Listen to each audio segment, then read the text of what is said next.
l'émission Impact se fait l'écho de débats qui a pris une tournure publique et qui interpelle la conscience nationale. Deux correspondances échangées entre l'ancien conseiller présidentiel Smith Augustin et le professeur Sauveur Pierre-Étienne, qui est d'ailleurs notre invité, ont mis en lumière une controverse autour de l'assassinat du président Jovenel Moïse.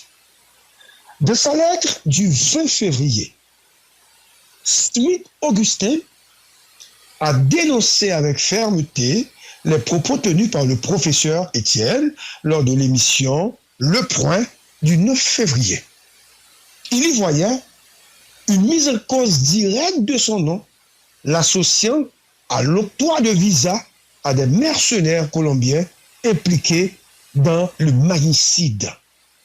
Pour lui, ces accusations portaient atteinte à son honneur et à son intégrité, et il exigeait des preuves ou une rectification publique dans un délai de 72 heures.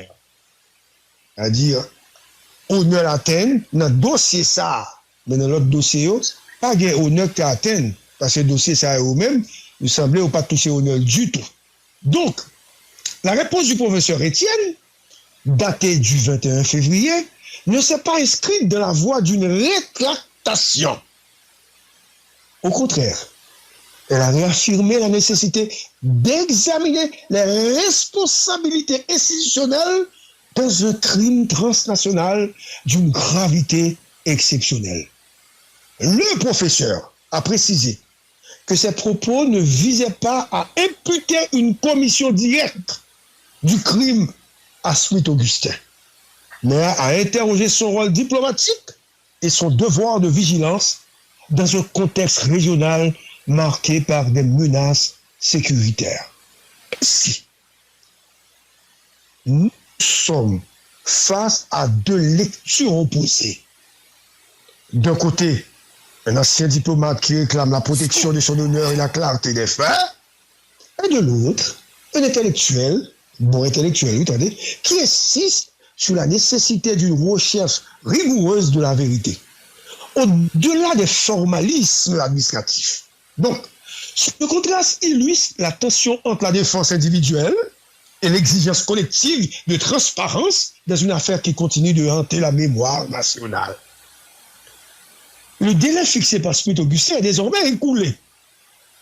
Le professeur Sauveur Pierre-Étienne poursuit sa longue marche selon ses propres termes et choisit de s'exprimer à nouveau. Cette fois, au micro de Impasse. L'enjeu n'est pas seulement un échange entre deux personnalités publiques, mais bien la confrontation de deux visions de la responsabilité politique et diplomatique dans un moment historique. Ce débat qui s'ouvre ce matin mérite d'être suivi avec attention et discernement.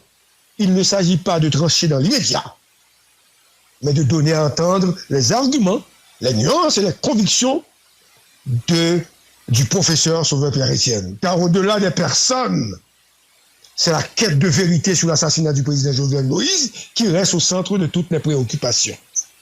Donc, professeur Sauveur Pierre-Étienne, bienvenue à Impasse. Merci d'être au bout des ondes pour poursuivre ce dialogue et apporter vos éclairages sur une affaire qui engage la mémoire, la justice et l'avenir d'Haïti. Bonjour, professeur.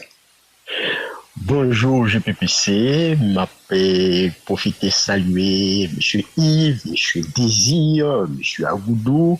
Malheureusement, seule dame qui gagne l'émission n'est pas là. Et moi, je tire le chapeau pour me saluer Mélissa, même s'il n'est pas là. GPPC, c'est ça que toujours bien avoir comme problème, c'est pour toi fort. Ou pas problème en pile. Oh, moi-même. Parce que, ou bien nous compte que c'est pas un bagage personnel qu'a réglé, même si le président Jovenel Moïse, c'était un ami personnel. Dès qu'on vient la taille, même dès qu'on a la taille, lui-même, qu'on souffre, qu'on connaît. Ça veut dire, ouais, rapport. C'est cousin, ancien sénateur de l'OPL, Mélius Hippolyte. Pour ne pas connaître son monde, t'es croisé avec dans la rue. Alors, je me pose là, je ne dois pas entrer dans le débat encore, non? Je dois quitter le constat. Et on va dire un bagage GPPC avec toute l'équipe là. Le débat a tellement chauffé, bon, même oublier ça, les amis auditeurs, du personnel radio, technicien, permettre de parler, oublier saluer, les amis auditeurs, tant en Haïti que dans la diaspora. Mes amis, vous retirez le chapeau, de nous pardon, nous connaissons pas comme ça magie. C'est GPPC qui tellement la guibette là, et puis il désaccepte.